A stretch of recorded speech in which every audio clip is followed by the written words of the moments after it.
இருளாய் கிடந்த எந்தன் வாழ்வை ரட்சிப்பு தந்தீரே.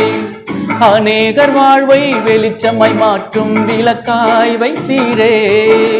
இருளாய் கிடந்த எந்தன் வாழ்வை ரட்சிப்பு தந்தீரே.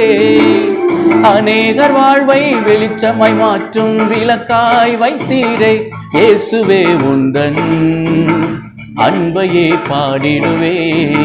இயேசுவே உந்தன் கிருபையை உயர்த்திடுவே. இயேசுவே உந்தன் அன்பையே பாடிடுவே. இயேசுவே உந்தன் கிருபையை உயர்த்திடுவே. என்னை அழைத்தவரே உம்மை என்றென்றும் ஆராதிப்பே. உண்மை உள்ளவரே உம்மை என்றென்றும் துதித்திடுவே.